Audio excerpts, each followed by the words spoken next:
My heels click against the polished marble of my apartment building's lobby, echoing in the emptiness of a Tuesday evening. Another 14-hour workday behind me, another milestone reached for Horizon Brands. The client had practically hugged me after my presentation. I check my phone again. Still nothing.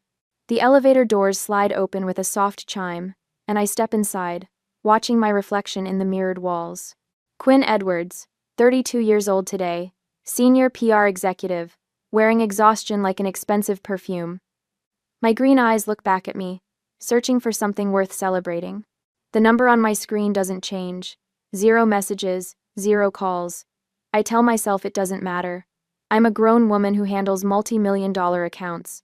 Birthdays are for children.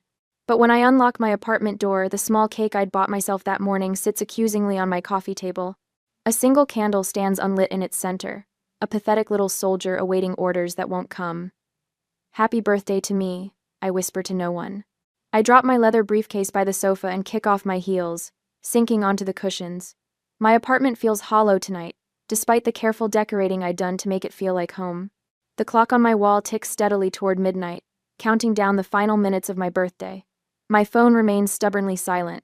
I reach for my laptop, thinking I'll distract myself with work until this day is officially over. Maybe check that proposal one more time. But instead, my fingers betray me, opening Facebook. The first post freezes me in place. There's my brother Miles, champagne glass raised high, surrounded by smiling faces. Behind him hangs a banner. Congratulations on your promotion. My father's arm is draped around his shoulder, pride radiating from his face. My mother stands on his other side, beaming up at her son. The timestamp shows the photos were posted 4 hours ago. My birthday. I scroll down, each image a fresh wound. Dozens of pictures. The entire extended family there. Aunts, uncles, cousins I haven't seen in years. All gathered around Miles, celebrating.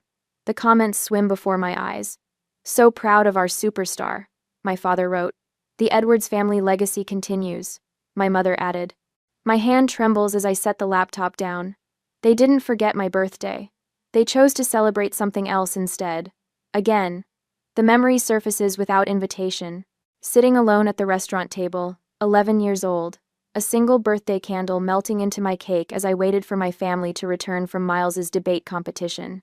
They'd promised they'd be back in time. They weren't. Then, at 17, shipped off to Grandma's house on my birthday weekend while my parents toured Yale with Miles. It's his future, Quinn, Dad had explained, not quite meeting my eyes. My college graduation, overshadowed by Miles's engagement announcement at what was supposed to be my celebration dinner. The conversation quickly shifted from my summa cum laude honors to wedding venues and guest lists.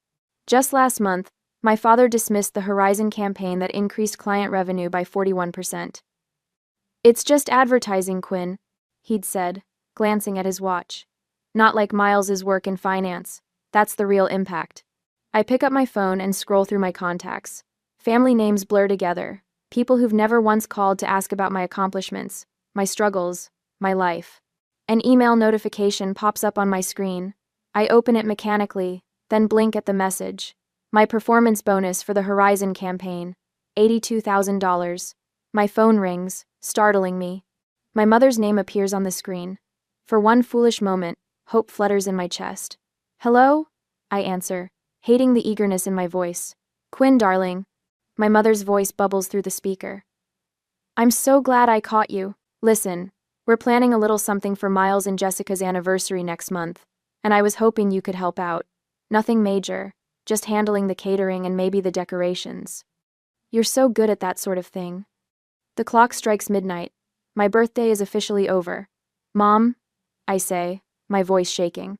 Today was my birthday. A pause. Oh, she sounds genuinely surprised.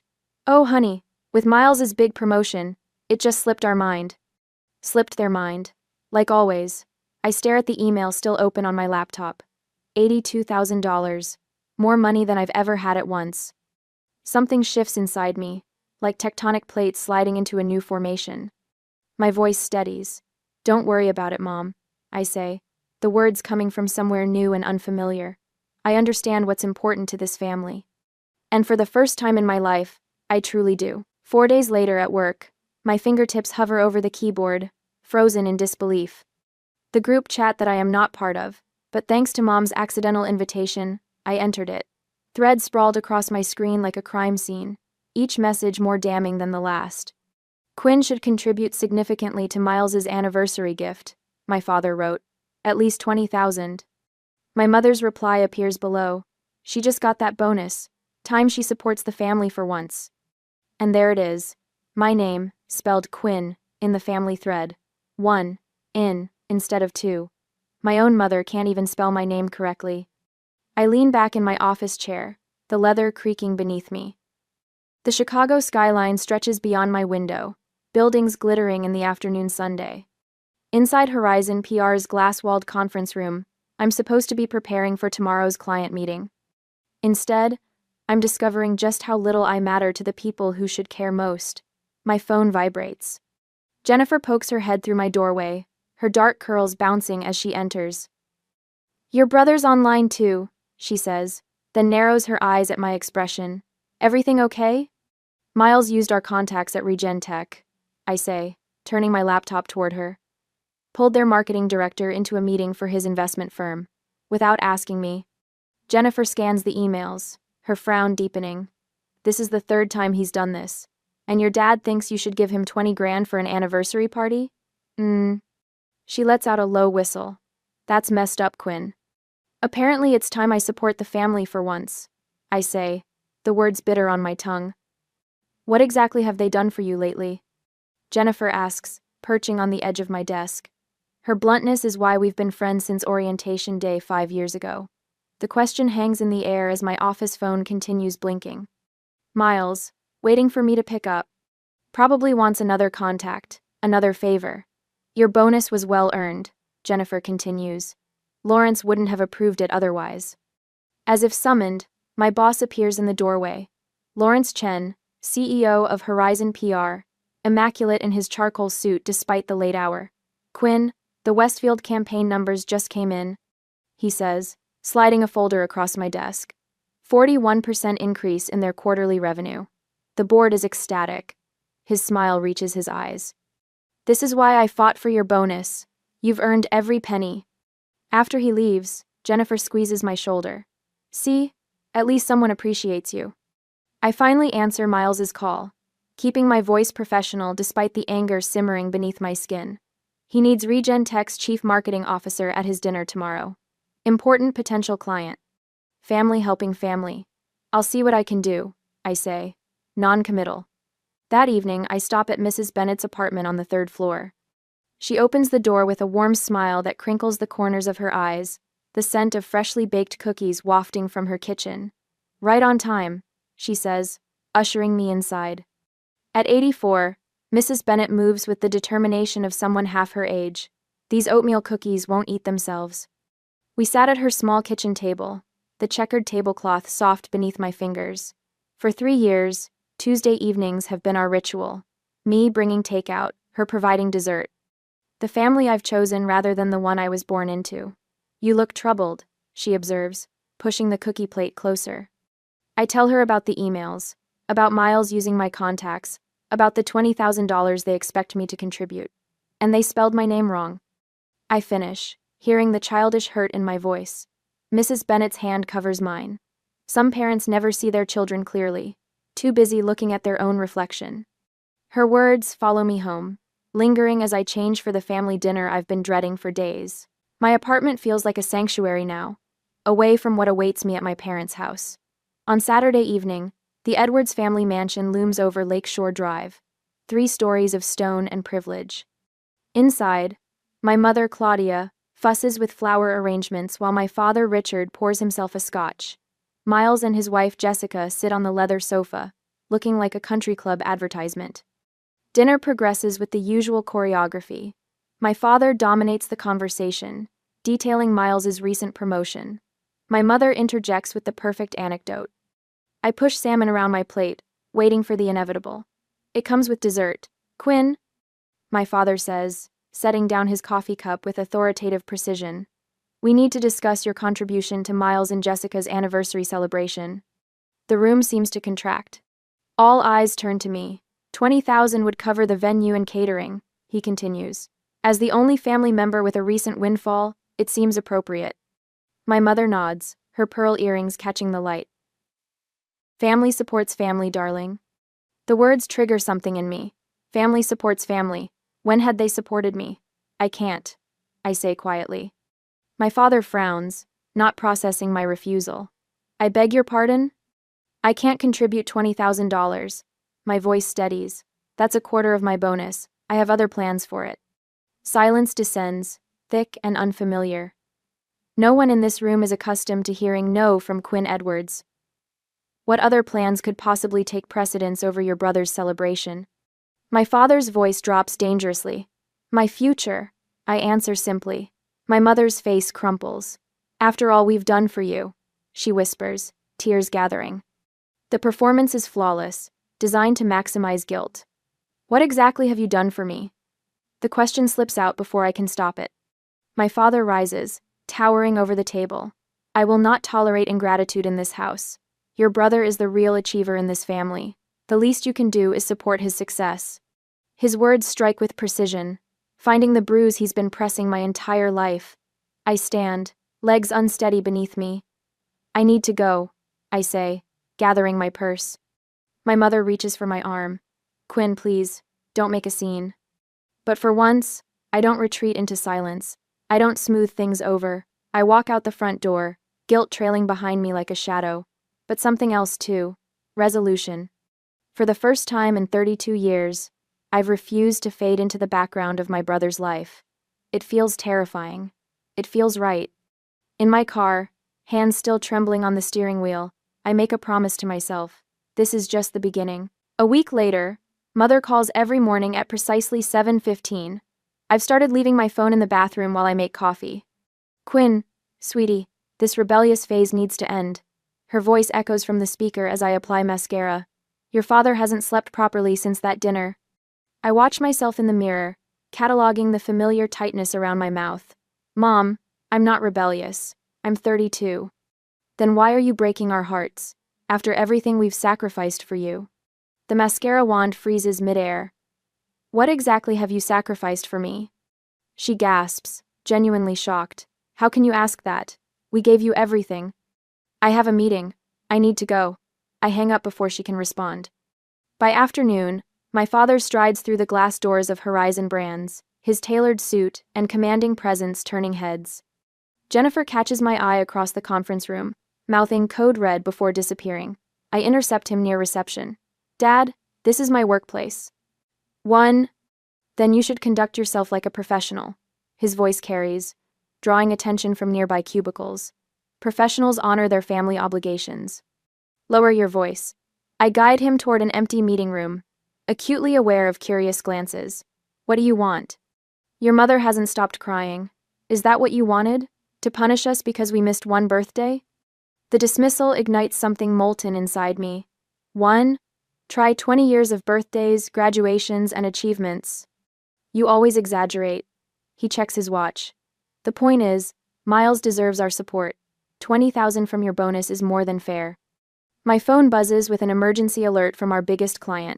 I have to handle this crisis. We'll talk later. I do too on. This conversation isn't finished, Quinn. Actually, it is. I close the door behind me, hands trembling but voice steady as I dial the client. 3 hours later, I stand before our executive team, presenting the crisis management strategy that saved the Westridge account. My voice doesn't waver once. That was extraordinary work. Our CEO says afterward, hand on my shoulder. You just saved a $3 million account with that quick thinking. The client called me personally to sing your praises. Pride blooms warm in my chest, unfamiliar but welcome. Thank you. I appreciate that. Walking back to my office, I notice 6 missed calls from Miles and a text. Mom's crying every night because of you. Fix this. Fix. I silence my phone and turn to the stack of congratulatory emails from colleagues and clients. The contrast is stark. At work, I'm valued. At home, I'm an afterthought unless I'm giving something. 3 weeks after my birthday, I sit alone in a corner cafe, laptop open, a half-eaten slice of carrot cake beside me. At a nearby table, a group of friends surround a young woman wearing a paper crown. They laugh, offering gifts wrapped in shiny paper. Make a wish, Amanda. Someone calls as she blows out her candles. I watch their easy affection, the genuine celebration of her existence. The realization settles like a stone. I will never have this with my family. No amount of achievement will make them see me. My fingers hover over the keyboard. Without quite deciding to, I type, Lakefront Property, Michigan. The search yields dozens of results. I click on one, a 4-bedroom house with wide windows facing the water, wooden deck wrapping around 3 sides, mature pine trees offering privacy. Price, $365,000. I study the photos, something expanding in my chest with each swipe. This could be mine, my refuge, my choice. The next morning, I call a realtor and arrange a private viewing. 2 days later, I stand on that wooden deck, watching sunlight dance across the lake's surface. The owners are motivated sellers. The realtor explains. They've already moved to Arizona. I'll take it, I hear myself say. I can make a substantial down payment. Her eyebrows lift. Don't you want to think about it? Maybe bring your family to see it? No. The word feels clean, definitive. This is for me. Days later, the mortgage approval comes through quickly, thanks to my excellent credit. I sign papers in a quiet office, each signature feeling like a declaration of independence. Mrs. Bennett, my elderly neighbor who's shown more interest in my life than my mother ever has, accompanies me to the closing. You're doing the right thing, dear, she says, patting my hand as I receive the keys. Sometimes we need to build our own sanctuary. For the first time in weeks, my hands are perfectly steady. I spend weekends at the lake house, transforming it room by room. The walls fill with framed awards and photographs of moments I'm proud of: my college graduation, the team celebration, after landing the Westridge account, the magazine cover featuring my PR campaign. The master bedroom becomes my favorite space. I hang a small wooden sign on the door, the birthday suite. Inside, I place a reading chair by the window overlooking the lake, stack books I've always wanted to read on the nightstand, and splurge on the softest bedding I can find. On a bright Sunday, I type out housewarming invitations to Jennifer, my colleagues, and Mrs. Bennett. My finger hovers over my family contacts, a lifetime of conditioning urging me to include them. Instead, I press send, only to those who have celebrated my successes, who see me clearly. The action feels small but momentous, like the first stone in a foundation of boundaries I'm only beginning to build. That night, I sit on my deck, watching stars reflect on the dark water, phone deliberately left inside. For the first time in my adult life, I feel powerful. Not just successful or accomplished, but powerful in the way that comes from choosing yourself when no one else will. Tomorrow, the calls will continue. The guilt trips will intensify. But here, in this space that belongs only to me, their voices finally begin to fade. On Sunday, my thumb hovers over the post button. 3 deep breaths. Then, I press it. The photo isn't particularly special, just me on the new cedar deck, barefoot with a glass of Pinot Noir, Lake Michigan stretching blue and endless behind me. What matters is the caption, "Weekend at my new lake house, birthday gift, to myself." I set my phone screen down on the weathered wooden railing and lift my face to the golden Michigan sunset. The September air carries a hint of autumn, crisp against my skin. For 20 minutes, I simply breathe, watching light dance across gentle waves, while chickadees call from nearby pines. When I finally check my phone, the notification count stops me cold. 17 missed calls, 32 text messages. My mother has called 8 times in 15 minutes. I silence the ringer and slip the phone into the pocket of my jeans. Not today. Instead, I settle into the Adirondack chair I assembled myself yesterday, after writing invitations, and watch the sun sink lower, painting the water in shades of amber and rose. The lake house isn't enormous: 4 bedrooms, open kitchen, stone fireplace, but every inch belongs to me. Every decision, from the sage green exterior paint to the vintage brass doorknobs, reflects choices I made without seeking anyone's approval. My phone vibrates again, persistent as a wasp. When I glance at the screen, Jennifer's comment appears. "You deserve this and more. Can't wait to see it in person." Monday morning at work brings 6 voicemails from my mother, each progressively more frantic than the last. "Quinn, call me back immediately. Where did you get money for a house? Your father wants to know. This is completely irresponsible behavior. Call us. People are asking questions we can't answer. How do you think this makes us look? Your brother is driving to your work right now. You better be there. The final message arrives at 10 a.m. There's a family emergency meeting tomorrow night. We expect you there. Don't make this worse than it already is. I delete them all and make blueberry pancakes in my new kitchen. By afternoon, I've hung curtains in the master bedroom and assembled the patio furniture when my work phone rings. It's Jennifer. Your brother showed up at the office looking for you, she says without preamble. He seemed pretty shaken when I told him you'd taken the week off. Asked if I knew where you were. What did you tell him? That your whereabouts weren't my information to share.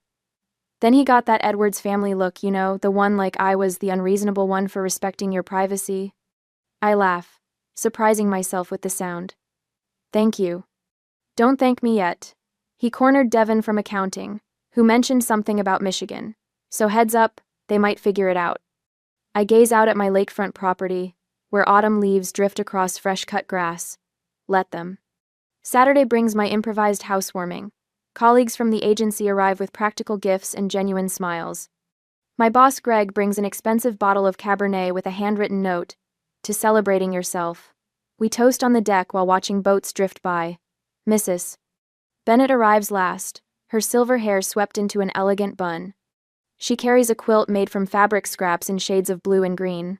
For your bedroom, she says, eyes crinkling with warmth. Every home needs something handmade with love. I blink back unexpected tears as she wraps her arms around me. I'm so proud of you, she whispers. We grill steaks and corn on the deck. Someone brings a portable speaker, and 80-second music mingles with laughter and conversation. I take photos of everything. Friends sprawled on new furniture, sunset reflections in windows. Mrs. Bennett teaching Jennifer how to properly fold napkins. I post these images too, each one highlighting the absence of my family, while showcasing the people who actually show up for me. Sunday evening, my father texts, "Where did you get house money?" Answer immediately. I pour another glass of wine and don't respond. On Monday, I came back to work, and the family gossip network was fully activated. My cousin Elaine calls, voice hushed with calculated concern. "Everyone's talking about your lake house," she says. "Aunt Claudia is beside herself. Uncle Richard wanted to call a family meeting, but you weren't there." "I was busy hanging shelves," I reply, surprised by my own calm. "Quinn." She pauses dramatically. "People are saying things." "What things?" "That you've been hiding money. That you're having some kind of breakdown. That this is all because you're jealous of Miles's success." I laugh then, a real laugh that bubbles up from somewhere new inside me. That sounds exactly like something my family would say. The call that finally comes Thursday night is from my mother. I answer on the fourth ring, settling into my porch swing. "Quinn, Elizabeth Edwards." She begins, voice tight with controlled fury. "This has gone far enough. The Petersons, the Carsons, even Reverend Wallace has asked about your situation." My situation? This attention-seeking behavior. Buying a house without consulting the family. Posting those photos. People are asking questions. I rock gently, watching a heron glide across the water. "What questions?" Her voice drops to a whisper. "Why you would need to buy yourself a birthday present. Why we weren't there to help you celebrate. It's creating a very uncomfortable situation for this family." "How interesting."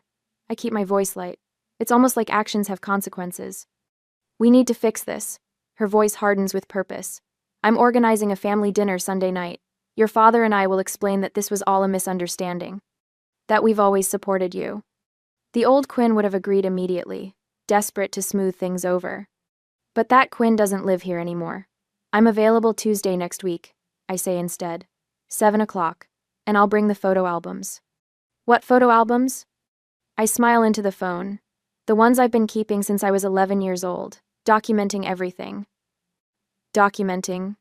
For once, my mother has nothing to say. On Tuesday next week, the granite steps of my parents' mansion stretch before me like a courthouse walkway.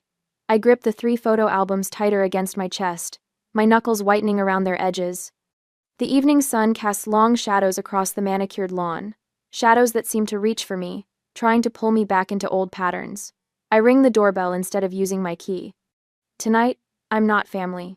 I'm a prosecutor with evidence. The heavy oak door swings open. Dad stands there, all 6'2" of him framed in the doorway, his silver hair perfectly combed despite the hour. His eyes flick to the albums in my arms, then back to my face. "You're late," he says, turning away without waiting for a response. No hug, no smile, just criticism. I follow him into the foyer where Mom waits, tissues already clutched in her hand. Her eyes are red-rimmed, makeup carefully applied to look like she's been crying without actually ruining her appearance. "Quinn," her voice breaks dramatically. "We've been so worried." I don't answer. The script is too familiar, her tears, my guilt, my eventual surrender. Not tonight. Miles appears from the living room, drink in hand. He pauses when he sees me, his expression shifting from casual confidence to something uncertain. I stand straighter, holding his gaze until he looks away first. "Dinner's getting cold," Mom says, turning toward the dining room. The table is set with the good china, candles flickering in sterling silver holders. A peace offering, or a bribe. I place the photo albums on the sideboard and take my usual seat opposite Miles, diagonal from the head of the table where Dad reigns. "Your mother made your favorite," Dad says, serving himself first as always, beef Wellington. "It hasn't been my favorite since high school. Miles prefers it. Let's just cut to the chase," I say, leaving my plate empty. "I know why you called this dinner." Mom sets down her fork with a theatrical sigh. "Quinn, sweetheart, we're just concerned about your impulsive decisions. Buying that lake house without consulting us?" Dad interjects, knife slicing through his meat with surgical precision. It reflects poorly on the family image. Reckless spending, poor financial planning. "It was my bonus money," I say quietly. "Money that could have been invested properly," he continues as if I hadn't spoken. "Or contributed to something meaningful for the family." Miles clears his throat. "Quinn, no one's saying you can't have nice things, but maybe selling it would keep peace in the family. Mom's been crying every night." Mom dabs at eyes that remain suspiciously dry. "You're breaking your mother's heart," she whispers. I push back my chair and walk to the sideboard. The album feels heavy in my hands as I return, placing it at the center of the table. "I brought something I thought you should see." Dad's mouth tightens. "We don't have time for scrapbooks." "Make time." My voice doesn't waver. I open the first album, pages of Miles in party hats, Miles blowing out candles, Miles surrounded by towers of presents. Ages 6 through 25, each birthday documented with professional photography. "Turn to page 16, I tell Miles. He hesitates, then flips the page. A photo of his 18th birthday. A car with a giant bow, Dad handing him keys, Mom crying tears of actual joy.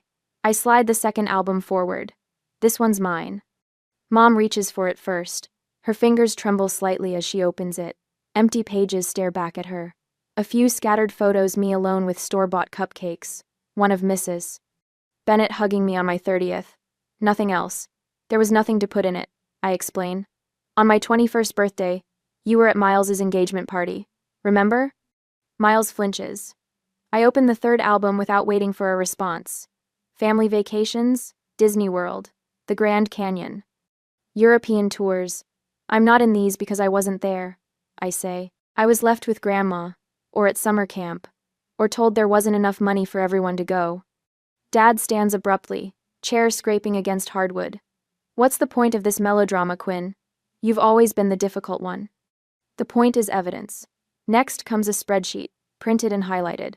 This tracks family spending. Miles versus me. College tuition. Birthday gifts. Car down payments. Family trips.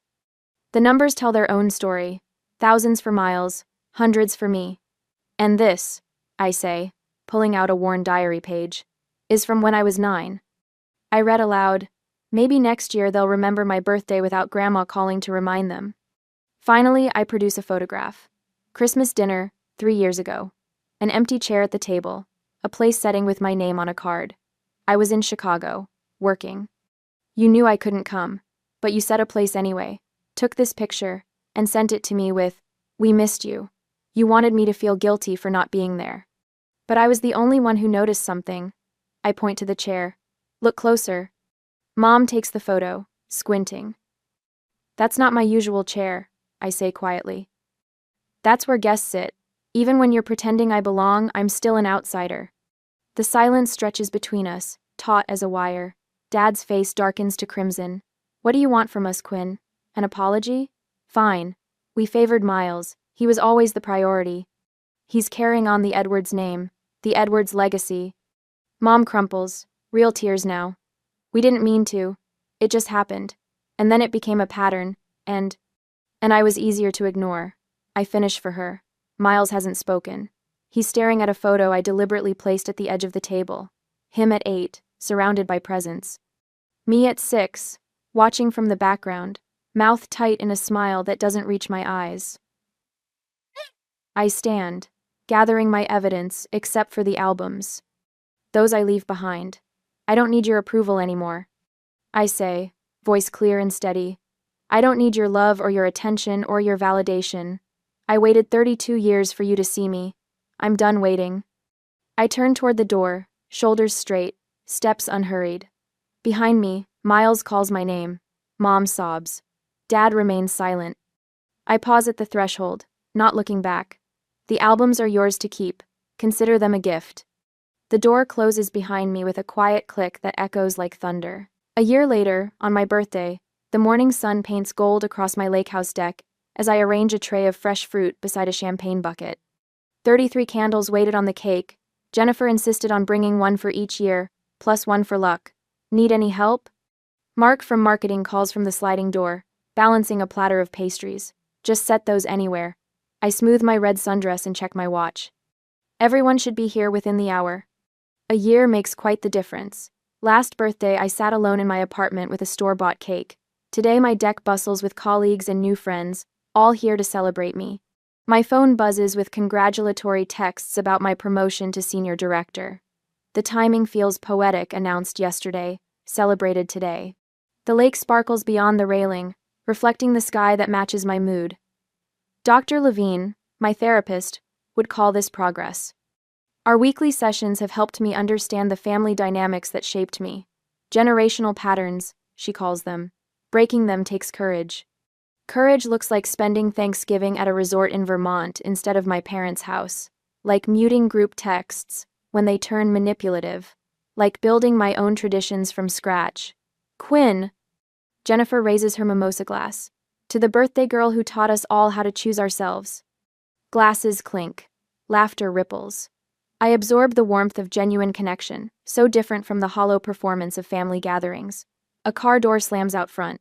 I know that engine sound. My brother's BMW. Miles stands awkwardly at the edge of the deck, holding a wrapped package. The party conversation dims as he approaches. Sorry to crash, he says. I wanted to give you this in person.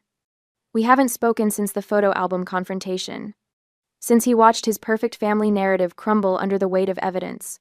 Join us, I say, surprising myself with how much I mean it. Later, when the party moves indoors, Miles and I sit at the end of the dock. The package rests between us, still wrapped. Therapy's been eye-opening, he admits, watching a sailboat cut across the horizon. Dad still won't go, but Mom's trying. She talks about you differently now. And you? I ask. I never saw it until you showed us. How they erased you while spotlighting me. He pushes the package toward me. Open it. Inside is a framed photograph I've never seen before. Me at 7, perched on our old tire swing, laughing at something beyond the camera. Just me. Found it in Dad's storage boxes, Miles explains. Had it restored. Proof you existed, even when nobody was looking. My throat tightens. Not a solution, but a beginning. A knock at the lake house door pulls me back to the party. Through the glass, I see my mother standing alone on the porch, clutching a small bakery box. She insisted on coming, Miles says. I didn't tell her where until today. Mom's hands tremble as she holds out the box.